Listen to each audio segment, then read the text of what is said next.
Another clever way that we can determine the size of a map on surfaces is by using the material editor. Within the bitmap node, or really in most of the map nodes, we have an option called Real World Map Size.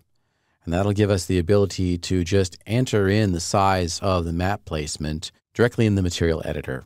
Let's look at that. We go to the material editor, use the M key, and here's our bitmap node. And double click on that. And you will see that there is a switch here that says Use Real World Scale. And if that is enabled, then you can control the size of this map on the surface using these values here.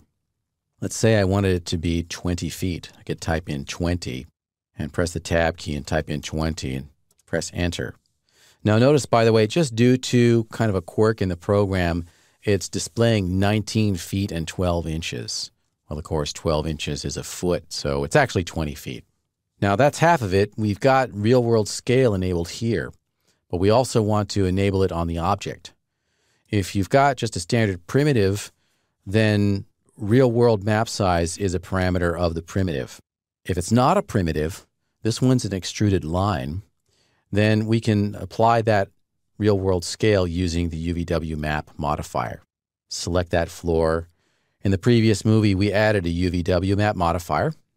And then in here, all we have to do is just enable real world map size.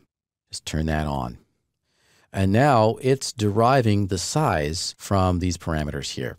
And that's helpful, especially if you've got lots of objects that have the same map applied, because you can control them all from this one parameter here within the bitmap coordinates rollout. And I could say, okay, I want that to be 40 feet by 40 feet, or whatever. Cool. That's a time saver. Real world map size, of course, works based upon whatever your current units are.